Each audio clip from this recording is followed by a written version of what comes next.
दोस्तों Asia cup 2023 के super 4 के तीसरे और दिलों की धड़कन रोक देने वाले सबसे रोमांचक महामुकाबले में फिर एक बार क्रिकेट इतिहास की दो सबसे बड़ी टीमें एक दूसरे से भिड़ी। इस बार रोहित शर्मा की भारतीय टीम के सामने बाबर आजम की पाकिस्तान की टीम खड़ी थी। इस रोंगटे खड़े कर देने वाले महामुकाबले में पाकिस्तान के कप्तान बाबर आजम ने टॉस जीता और पहले गेंदबाजी का फैसला लिया और भारतीय टीम को पहले बल्लेबाजी के लिए आमंत्रित किया। उसके बाद रनों की बारिश करने के इरादे से भारतीय टीम के दो दिग्गज ओपनर बल्लेबाज मैदान में उतरे। भारतीय कप्तान रोहित शर्मा और शुभमन गिल के कंधों पर इस महामुकाबले में अपनी टीम को एक विस्फोटक ओपनिंग शुरुआत दिलाने की बड़ी जिम्मेदारी थी और भारतीय टीम की इस ओपनिंग जोड़ी ने इस बार पाकिस्तान की गेंदबाजी को शुरुआत में पूरी तरह मिट्टी में मिला दी। जी हाँ दोस्तों, अपने करियर में हर बार पहले ही ओवर में विकेट निकालने वाले शाहीन आफरीदी को तो उनकी पहले ही ओवर में कप्तान रोहित शर्मा ने एक शानदार छक्का लगा दिया और इसी के साथ भारतीय टीम की ओपनिंग जोड़ी ने पाकिस्तान की गेंदबाजी की धज्जियां उड़ाना शुरू कर दी।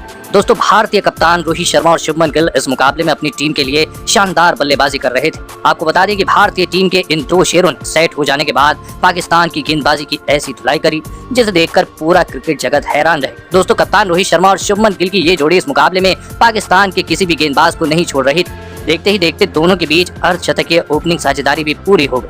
कप्तान रोहित शर्मा के साथ साथ शुभमन गिल भी इस मुकाबले में खुलकर बल्लेबाजी कर रहे थे। आपको बता दें कि पिछले मुकाबले में पाकिस्तान की गेंदबाजी से डरकर बल्लेबाजी करने वाले शुभमन गिल भी इस मुकाबले में आक्रामक रवैये के साथ मैदान में उतरे थे और फिर इसी बीच शुभमन गिल ने अपना इस मुकाबले का तूफानी अर्धशतक भी पूरा कर लिया। आपको बता दें कि पाकिस्तान के कप्तान बाबर आजम तो इन दोनों की बल्लेबाजी देखकर पूरी तरह हैरान रह गए थे। तो वहीं शुभमन गिल का अर्धशतक पूरा होने के बाद तो कप्तान रोहित शर्मा ने अपना वही अंदाज मैदान में दिखाया जिससे पाकिस्तान से लेकर पूरा क्रिकेट जगत डरता था। जी हाँ दोस्तों, देखते ही देखते दोनों ने इस मुकाबले में शतकीय साझेदारी भी पूरी कर ली।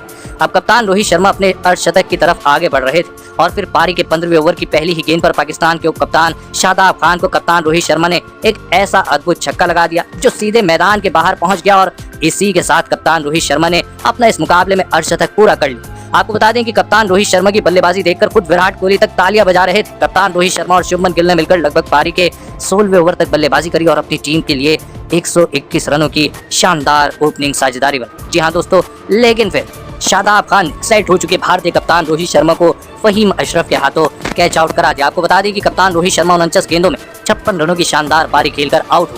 कप्तान रोहित शर्मा की गजब की पारी खत्म हो जाने के बाद अब भारतीय टीम के ओर से विश्व के सबसे बेहतरीन बल्लेबाज यानी विराट कोहली मैदान में उतरे, लेकिन उनके साथी खिलाड़ी और सेट हो चुके शुभमन गिल को गेंदबाजी डालने आए शाहीन आफरीदी ने आगा सलमान के हाथों कैच आउट कर दिया। आपको बता दें कि शुभमन गिल 52 गेंद 58 रन बनाकर आउट हो।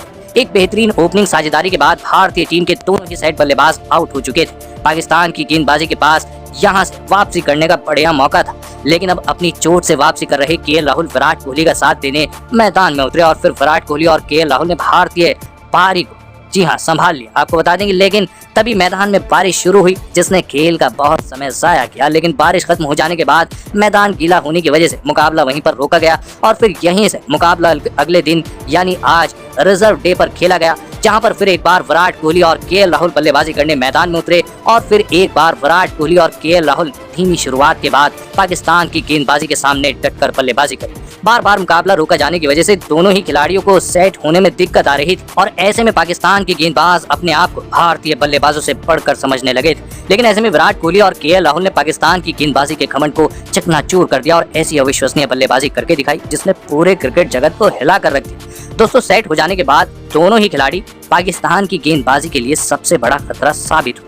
देखते ही देखते दोनों की अर्धशतकीय साझेदारी भी पूरी हो गई। बहुत समय बाद भारतीय टीम में वापसी कर रहे केएल राहुल इस मुकाबले में गजब के फॉर्म में नजर आ रहे थे और फिर इसी बीच केएल राहुल ने अपना इस मुकाबले का अर्धशतक पूरा कर लिया। पाकिस्तान की गेंदबाजी इन दोनों को आउट करने की पूरी कोशिश कर रही थी, लेकिन दोनों ही खिलाड़ी अपनी टीम को पाकिस्तान जैसी टीम के सामने चुकने नहीं दे रहे थे और फिर इसी के बाद विराट कोहली ने भी अपना इस मुकाबले का अर्धशतक पूरा कर दिया। जी हाँ दोस्तों, अब दोनों ही खिलाड़ी मैदान में सेट हो चुके। अब पाकिस्तान के गेंदबाजों को विराट कोहली की बल्लेबाजी डराने लगी थी क्योंकि उन्हें पता था कि अब विराट कोहली के बल्ले से बचना उनके लिए लगभग नामुमकिन हो चुका है और ऐसा ही हुआ। जी हाँ दोस्तों, आपको बता दें कि विराट कोहली ने फिर अपने बल्ले का असली रूप दिखाया और हर बार की तरह पाकिस्तान की गेंदबाजी को पूरी तरह बेहाल करके छोड़ दी।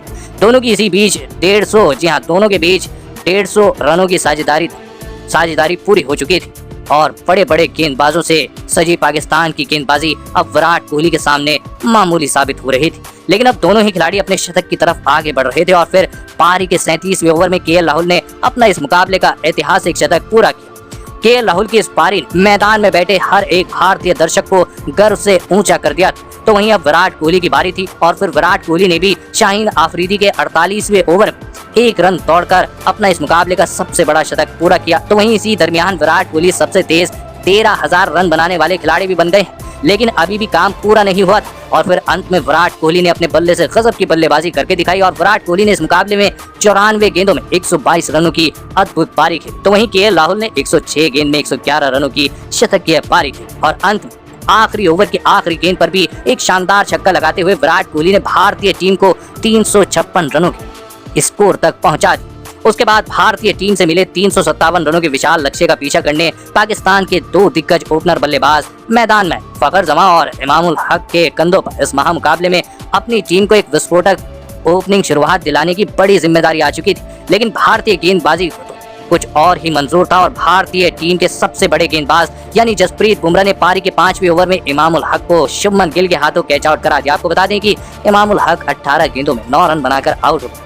इमामुल हक के जल्दी आउट हो जाने के बाद अब पाकिस्तान के कप्तान बाबर आजम मैदान में उतरे, लेकिन पहले 10 ओवर तो पाकिस्तान की बल्लेबाजी को भारतीय टीम की गेंदबाजी समझ ही नहीं आ रही थी, क्योंकि जसप्रीत बुमराह और उनके साथी गेंदबाज मैदान में ऐसी अविश्वसनीय गेंदबाजी कर रहे थे जिसने पाकिस्तान के दोनों ही बल्लेबाजों, जी हाँ, उन दोनों ही बल्लेबाजों के होश उड़ा दिए थे। पाकिस्तान की गेंदबाजी को महान समझने वाली दुनिया अब भारतीय गेंदबाजों का भी लोहा मानने लगी थी। जसप्रीत बुमराह की टीम में वापसी ने पूरे टीम में एक अलग ही ऊर्जा भर दी थी और फिर पारी का 4वां ओवर पाकिस्तान के लिए सबसे बड़ी मुसीबत साबित हुआ और गेंदबाजी डालने आए हार्दिक पांड्या ने पाकिस्तान के कप्तान बाबर आजम को क्लीन बोल्ड कर दिया। बाबर आजम 24 गेंद में 10 रन बनाकर आउट हो गए। भारतीय गेंदबाजों का प्रदर्शन देखकर पूरा स्टेडियम हैरान रह गया। लेकिन अब विकेट गिरने के बाद मोहम्मद रिजवान बल्लेबाजी करने मैदान में उतरे, लेकिन उन्हें भी भारतीय गेंदबाजों ने ज्यादा देर तक मैदान में टिकने नहीं दिया और गेंदबाजी डालने आए शार्दुल ठाकुर ने मोहम्मद रिजवान को केएल राहुल के हाथों कैच आउट करा दिया।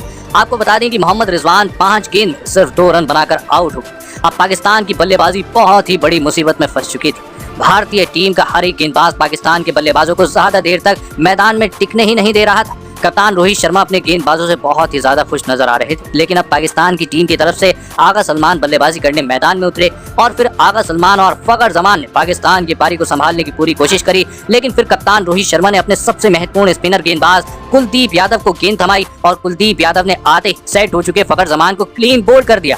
फखर जमान 50 गेंद 27 रन बनाकर आउट हो गए। पाकिस्तान की बल्लेबाजी भारतीय गेंदबाजों के सामने कमजोर पड़ चुकी थी, लेकिन अब विकेट गिरने के बाद इफ्तिखार अहमद बल्लेबाजी करने मैदान में उतरे, लेकिन दोस्तों उनके साथी खिलाड़ी और पाकिस्तान के लिए सेट हो चुके आगा सलमान को भी कुलदीप यादव ने इसी बीच LBW आउट कर दी।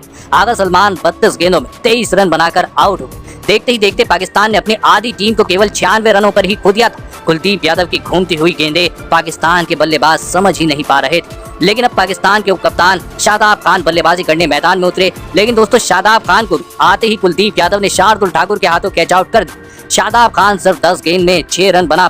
भारतीय टीम ने पाकिस्तान की गेंदबाजी के साथ साथ बल्लेबाजी का घमंड भी चकनाचूर कर दिया था, धूल में मिला दिया था। कोई भी पाकिस्तान का बल्लेबाज भारतीय टीम की गेंदबाजी के आगे खड़ा भी नहीं हो पा रहा था और फिर शादाब खान के आउट हो जाने के बाद फहीम अशरफ बल्लेबाजी करने मैदान में उतरे, लेकिन पाकिस्तान के आखिरी उम्मीद बचे इफ्तिखार अहमद को कुलदीप यादव ने अपनी ही गेंद पर कैच आउट कर दिया। इफ्तिखार अहमद 35 गेंदों में 23 रन बनाकर आउट हो गए और फिर अंत फहीम अशरफ को भी कुलदीप यादव ने क्लीन बोल्ड करके पाकिस्तान की पारी को यहीं पर खत्म कर दिया। आपको बता दें कि पाकिस्तान के अंतिम 2 बचे बल्लेबाज चोट की वजह से बल्लेबाजी करने मैदान में नहीं उतरे और इसी के साथ भारतीय टीम ने 228 रनों के बड़े अंतर से पाकिस्तान की टीम को इस मुकाबले में हराकर पाकिस्तान की टीम उनकी असली जगह दिखा दी। लेकिन दोस्तों पाकिस्तान के खिलाफ भारतीय टीम की इतनी बड़ी जीत में सबसे बड़ी भूमिका निभाई दुनिया के सबसे बेहतरीन बल्लेबाज और इस मुकाबले में सबसे शानदार प्रदर्शन करने वाले विराट कोहली। जी हाँ दोस्तों, पाकिस्तान के खिलाफ हर एक मुकाबले में गजब का प्रदर्शन करने वाले विराट कोहली ने इस मुकाबले में भी एक अद्भुत शतकीय पारी खेलकर पाकिस्तान को पूरी तरह इस मुकाबले में पीछे छोड़ दिया था। विराट कोहली ने इस मुकाबले में 94 गेंद में